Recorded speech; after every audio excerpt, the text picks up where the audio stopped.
Estamos iniciando mais um programa Saúde em Dia. Hoje vamos falar um pouco a respeito de hipnose e hipnoterapia. Nosso convidado é o professor Vanderlei Santana, que além de ser meu amigo particular, também tive o privilégio de fazer curso com ele. Então, ele não foi meu professor, ele é um eterno mestre, né? Porque o professor não para por ali. O professor a gente tem, pelo menos é o correto, eu penso que o professor nós temos que tê-lo por toda a vida. Vanderlei, prazer te receber aqui. Prazer é todo meu, agradeço o convite e acho que vai ser uma boa oportunidade para a gente desmistificar e as pessoas conhecerem um pouco mais do poder que elas têm, o poder da mente. Além da hipnoterapia, você também fez programação neurolinguística, não é isso? Isso, e acaba que é um casamento bem legal entre a hipnose e a programação neurolinguística, que nada mais é que reprogramar a mente. Então a gente acaba sendo reprogramado desde criança e no decorrer da fase adulta acaba desenvolvendo alguns comportamentos, digamos, indesejáveis. Então a hipnose e a PNL, ela vem para contribuir com a saúde mental, né? e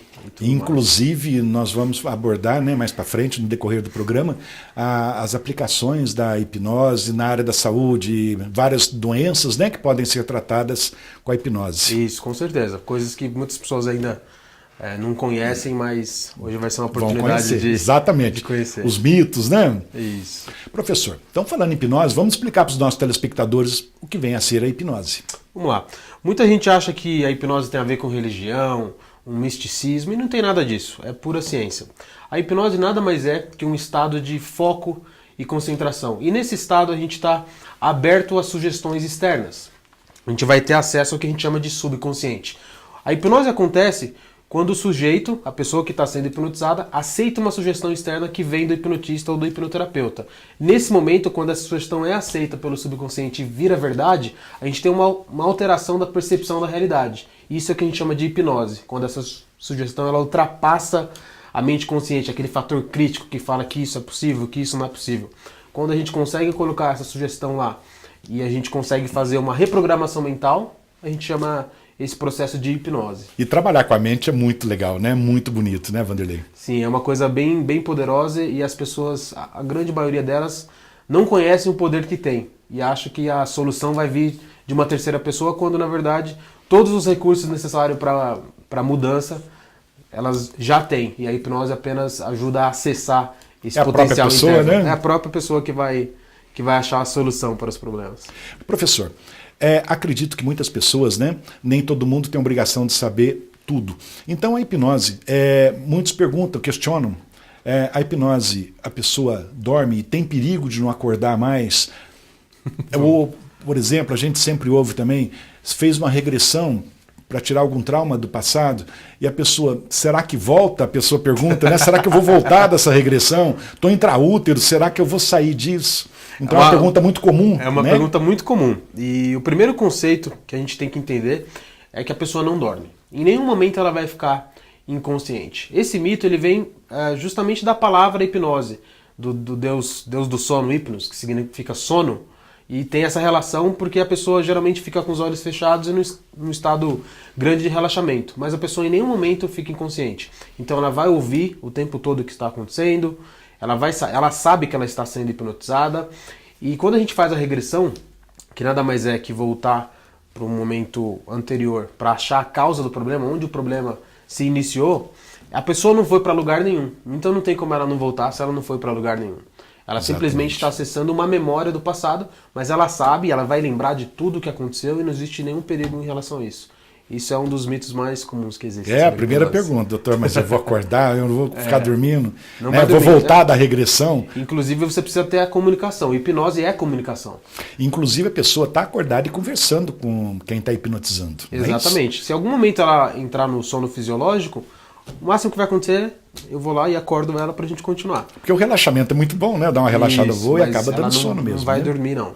Se ela dormir, tem que acordar, porque a gente precisa manter essa comunicação até o final da sessão. Vanderlei, uma coisa também que a gente sempre ouve, uma pergunta, a pessoa fala o que não quer ou a pessoa só fala o que quer falar? Por exemplo, tem muitas pessoas, por exemplo, tem algum problema, alguma coisa, e não gostaria de comentar aquilo para ninguém saber. É possível a pessoa falar sem querer falar? Não, porque a sugestão para ser aceita pelo que a gente chama de subconsciente, ela precisa ser aceitável para o subconsciente. O que significa isso? Existe um conjunto de valores, um conjunto de crenças dentro da mente subconsciente, e quando ela recebe uma sugestão, é como se o subconsciente fizesse um check dessa informação, para ver se ela vai contra os princípios, os valores e a moral da pessoa. Se alguma dessas coisas forem sofrer algum tipo de interferência, o subconsciente automaticamente rejeita essa sugestão. Então, por mais que ele esteja hipnotizado, ele não está sob o controle do hipnotista. A mente consciente ela ainda está ali ativa. Ele simplesmente, temporariamente, a gente tem um rebaixamento dessa faculdade crítica. Mas em nenhum momento ela vai fazer algo que ela não faria se não estivesse hipnotizada. Exatamente. Fala só aquilo que a pessoa quer falar. Exatamente. Então isso aí é um outro mito também, isso não acontece. Professor, inclusive, em todas as profissões, em todas as áreas, nós sabemos que existe aquelas pessoas que usam mal a profissão, né? Então, ou seja, teoricamente seria o famoso charlatão, como todas as profissões. Então acredito que na hipnose também acontece isso. Por isso que eu estou te perguntando dos mitos, se a pessoa volta, se não volta. Você acabou de frisar que a hipnose também não é religião, então é uma ciência, né? Então, eu acho que isso é importante frisar, mostrar para os nossos telespectadores que realmente a hipnose é um tipo de tratamento que nós vamos falar mais para frente, né? Que vem a beneficiar todos ou aqueles que queiram ser beneficiados. Então, a hipnose ela não oferece risco nenhum. Ela é uma ferramenta. Então, o perigoso é o profissional. Mesmo assim, existe no subconsciente um gatilho de autopreservação. Ele já é programado para proteger a pessoa de alguma coisa que ele acha perigosa. Então, mesmo que o hipnotista seja mal intencionado, ele não vai conseguir fazer com que a pessoa faça algo que ela não queira fazer, justamente por... Isso é muito importante e muito bem colocado, né? Que às vezes a pessoa fica preocupada, estou em trânsito, estou sendo hipnotizado, e agora? O que ele vai fazer comigo? Né? Não existe isso. Né? Você precisa do consentimento do sujeito para que a hipnose aconteça. Toda hipnose é uma auto-hipnose. Então quem faz o processo acontecer é o sujeito que está sendo hipnotizado. Ele apenas segue as instruções de alguém. Então por isso que não tem como ele ficar sob controle e vai... Sem o consentimento não existe hipnose. Não existe, né? Hipnose sem consentimento, exatamente. Professor, nós vamos fazer um breve intervalo, já voltamos com o programa Saúde em Dia.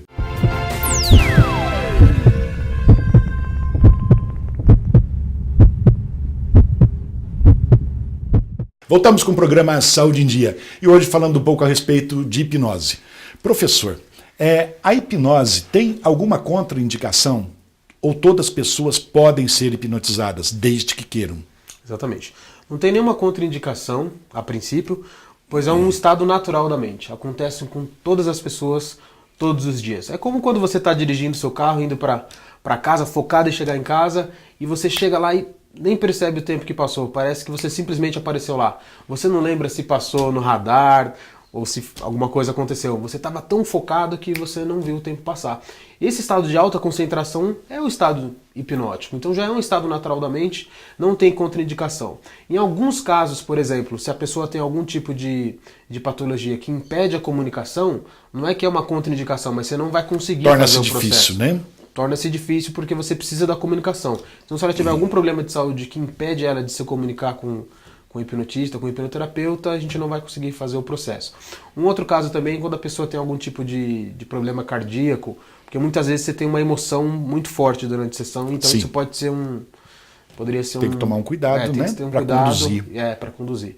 Até porque a hipnose ela sempre vai ser conduzida junto com um tratamento também. Então ela não vai substituir um tratamento com um médico ou com um psiquiatra. Ela vai andar junto, é uma ferramenta a mais para esse processo. E que ajude muito, né?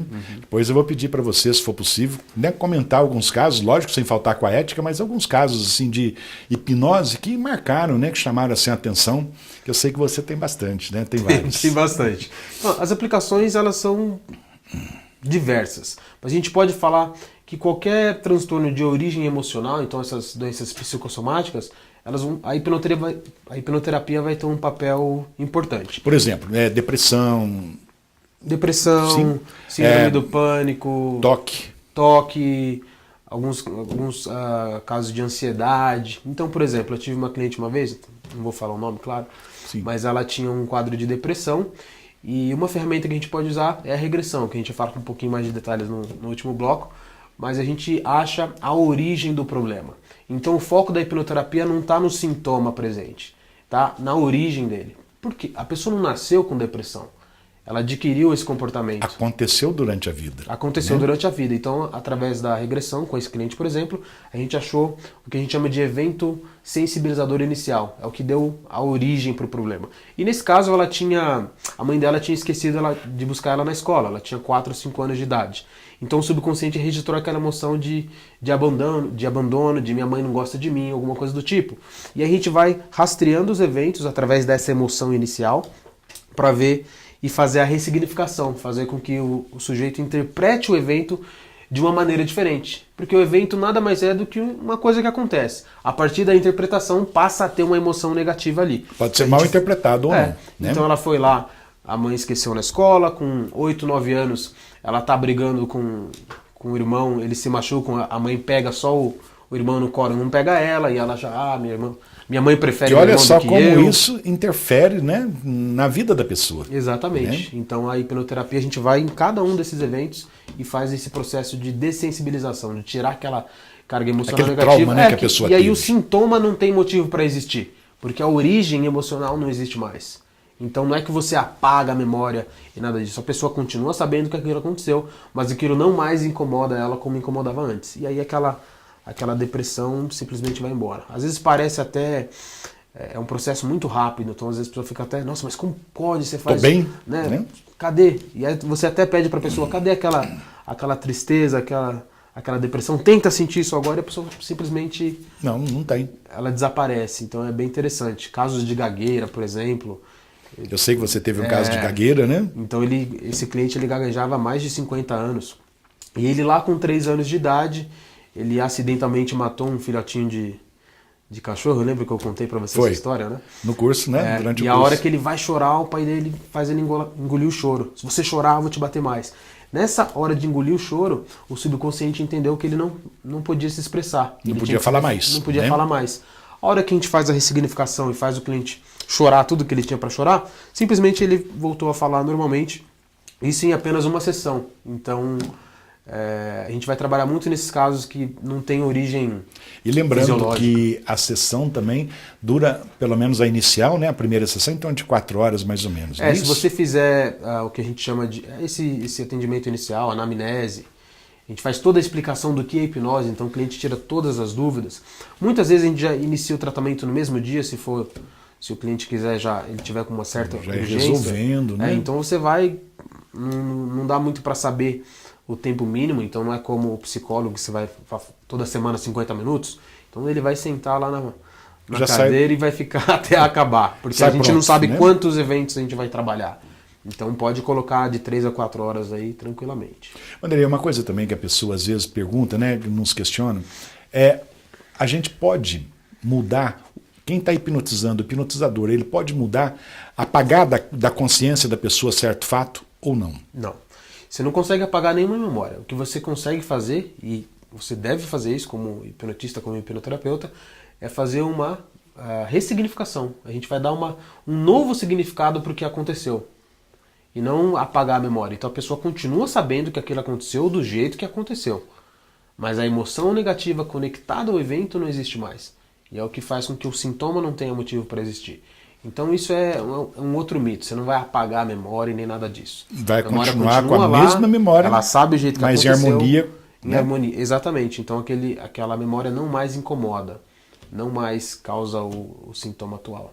Professor, nós sabemos também que a hipnose pode fazer analgesia. Por exemplo, em tratamento estético ou dentário, enfim, alguns tipos de tratamento.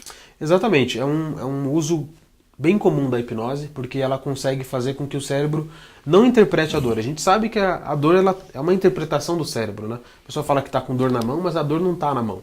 A dor é uma interpretação no cérebro.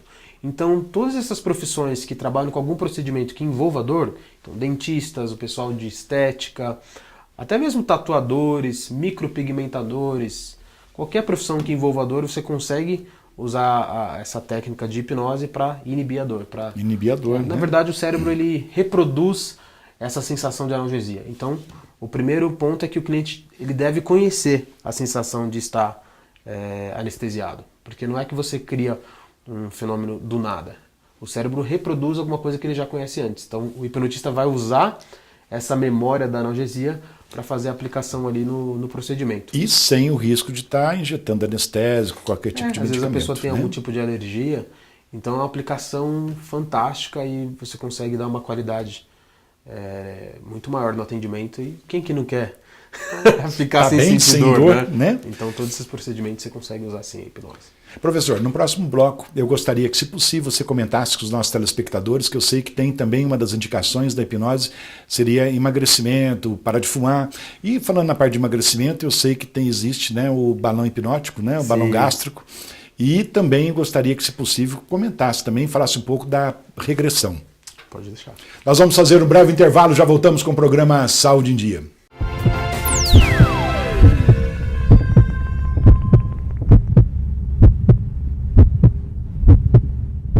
Voltamos com o programa Saúde em Dia e hoje com o nosso convidado, o professor Vanderlei Santana, que além de hipnoterapeuta e também faz programação neurolinguística. Professor, agora há pouco antes dos comerciais, né, eu comentei com você que algumas indicações a mais que seria da hipnose, que seriam parar de fumar, emagrecimento, inclusive o balão hipnótico, né? Você pode explicar para os nossos telespectadores, por gentileza? Posso sim. Vamos começar falando do emagrecimento. O emagrecimento ele vai ter duas etapas. A primeira é tratar a emoção original do problema. Por que a pessoa come demais? Que emoção ela quer se livrar através da comida? Então, nesse primeiro momento... Seria tipo uma fuga da pessoa, não é isso? Exatamente. Então a gente trata essa causa inicial, pode ser usada a regressão, por exemplo, ou outras técnicas, e a partir do momento que aquela emoção que fazia a pessoa comer demais não existe mais, a gente pode entrar com um balão gástrico hipnótico. Na verdade, ele tem os mesmos efeitos da cirurgia real, mas é feito somente na mente da pessoa. Então a gente consegue fazer com que ela... sem os efeitos colaterais? Sem os efeitos colaterais. Então a gente consegue fazer com que ela preencha uma parte do estômago e não consiga comer a mesma quantidade que ela comia antes. Lógico Sente que, aquela sensação de saciedade. de saciedade. Né? A gente consegue criar uma âncora e fazer com que ela reproduza a sensação de saciedade. E mesmo que ela tente comer, ela não consegue. Lógico que isso vai fazer... Esse tratamento vai ser feito junto com um nutricionista.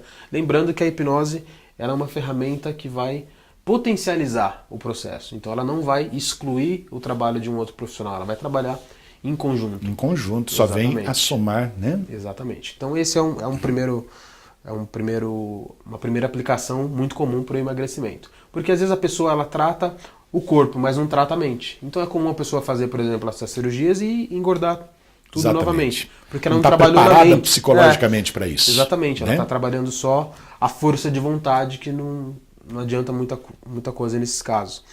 Falando também de tabagismo, é uma outra coisa que a gente consegue ter resultados bem satisfatórios com a hipnoterapia, porque a gente consegue fazer com que o cliente ele interprete de uma outra maneira a relação com o cigarro. O que acontece? A pessoa que fuma, ela faz uma relação de prazer. Eu fumo para ficar mais aliviado, mais calmo, me ajuda no estresse, me ajuda na concentração. E, na verdade, tudo isso é mentira. Tudo isso, na verdade, não acontece. Com a hipnoterapia, a gente faz a pessoa ver o cigarro como ele realmente é. Então, por exemplo, a gente consegue fazer o cliente experienciar a primeira vez que ele fumou, que foi horrível, que ele tossiu, que ele falou, como que as pessoas podem fumar isso? E aí, pela insistência, pela repetição, o corpo ele é forçado a se acostumar com aquela substância. E aí, como ele entra no período de abstinência, quando não está fumando, e ele fuma, e aí o cigarro ele interrompe essa abstinência, ele faz a conexão. Então, fumar me acalma. Fumar me ajuda em várias coisas. Então, a gente consegue fazer essa ressignificação, essa reprogramação da relação do cliente com o cigarro. E a pessoa ficar livre, né, do cigarro. Exatamente. Ela vai virar um não fumante. A gente fala que ela não vai virar um ex-fumante. O ex-fumante é aquele cara que a qualquer momento ele volta a fumar. Pode voltar. Ele parou pela força de vontade. Então, tem gente que aguenta 2 anos, tem gente que aguenta 5 anos, mas ele está sempre ali com aquela vontade, né? Salvo algumas exceções. Então, ele vai virar um não fumante. A gente vai fazer com que ele não tenha mais vontade de fumar, que ele não veja mais motivo em fumar, e não que ele tente se controlar a cada dia. Professor, vamos falar um pouquinho a respeito de regressão. Primeiro, o que vem a ser a regressão? Vamos lá. A regressão nada mais é que a capacidade que o cliente tem, que a mente de todos nós tem, de reviver uma experiência do passado. Mas é diferente de lembrar apenas. Como eu poderia perguntar para o senhor, o que você comeu ontem na hora do almoço ou semana passada? Você vai fazer um esforço consciente de lembrar. Não é isso. O cliente ele vai reviver aquela experiência. Então é como se ele estivesse lá. É como se aquilo estivesse acontecendo de novo. Para que a gente usa a regressão? Para achar a causa inicial do problema. Aonde que ele começou? Aonde que o subconsciente aprendeu aquilo? Então muitas vezes você ouviu coisas do seu pai, da sua mãe, do seu professor, que você acabou acreditando quando você era criança. A criança, ela facilmente aceita sugestões externas. A gente é resultado dessa nossa programação do subconsciente. Então a regressão faz com que ele reviva esse momento através da emoção negativa que causa o sintoma, e a gente vê aonde que está o problema e faz o que a gente chama de ressignificação ou dessensibilização. Então a gente volta lá onde o problema começou e faz o cliente daquela idade interpretar. E a pessoa volta a viver normal, né? Exatamente, que é o que a gente quer, né? Exatamente. Então, a regressão é uma das ferramentas que a gente usa com mais frequência, mas ela parte desse princípio de sintomas que foram originados por algum evento, muitas vezes traumático. E até é importante comentar que muitas vezes o problema não é o problema. Você volta lá na origem e ele às vezes não tem nem relação direta com o sintoma atual. Então, por exemplo, às vezes a pessoa tem um medo de dirigir e ela acha que é porque o ano passado ela bateu o carro. E muitas vezes a origem está lá na infância. Na maioria das vezes a origem está na infância. Então o subconsciente ficou sensível a uma determinada situação e o acidente, por exemplo, ele só disparou, desencadeou aquele sintoma. Então uma regressão ela é legal porque a gente consegue identificar a origem e não simplesmente tratar o sintoma, tratar a causa e o sintoma, né, deixa de existir. Professor, e lembrando que a hipnose, a regressão, enfim, todo tipo de tratamento feito não tem nada a ver com religião, como você falou logo no começo do programa. Então não tem miticismo, religião, crença, nada. A hipnose realmente é uma ciência. É uma ciência, ela é reconhecida pelo Conselho Federal de Medicina, de Psicologia, de Odontologia. Então é uma ciência, já foi comprovado, e a gente consegue usar essa ferramenta em conjunto com outras ferramentas, com outros tratamentos. Então o cliente chega com um quadro de depressão, em nenhum momento o hipnoterapeuta vai fazer diagnóstico ou vai falar para ele parar de tomar os remédios. É importante falar isso, né? Exatamente. Ele é um trabalho em conjunto com os outros profissionais. O hipnoterapeuta não é médico. Então ele vai trabalhar... Se o médico vê, né, enxergar que ele está bem, o próprio médico vai retirar o medicamento, alguma coisa. Exatamente. Né? Então é comum que os médicos indiquem... A gente trabalha numa parceria com a hipnoterapia. Isso é muito legal. Isso é bem interessante porque ele acelera bastante o processo de autocura. Lembra que toda hipnose é uma auto-hipnose e o hipnoterapeuta ele é apenas um facilitador desse processo. Ele conduz o cliente para achar os próprios recursos para a mudança. Nada mais do que isso. Professor, nossa conversa está ótima, né? Acredito que os nossos telespectadores estão aproveitando bastante, mas infelizmente o nosso tempo está chegando ao finalzinho. Então eu gostaria de, antes de encerrarmos o programa, que você deixasse uma mensagem para os nossos telespectadores. Bom, eu acho que o mais importante é você sempre perceber que você é o seu próprio terapeuta. Começa a pensar quais são os recursos internos que você tem. Quantas coisas você achou que você não conseguiria realizar e no final das contas você conseguiu. Então acho que a mensagem é parar de colocar a solução dos seus problemas na mão de outra pessoa. E sim perceber que você muitas vezes é o criador do problema, mas mais do que isso você também tem a solução para o seu problema. Então acho que essa é a mensagem que eu quero deixar para vocês e queria agradecer o convite. Professor, então, gostaria muito de agradecer, né, a tua presença, dizer também que é meu eterno mestre, né, que o professor, como eu disse no começo, a gente não esquece do professor, né, ou melhor, não deve esquecer do professor. O prazer é todo meu e tenho certeza que você vai ajudar ainda mais pessoas com essa nova ferramenta. Professor, muito obrigado pela presença. Chegamos então ao final de mais um programa Saúde em Dia. Fiquem com Deus e até a próxima semana.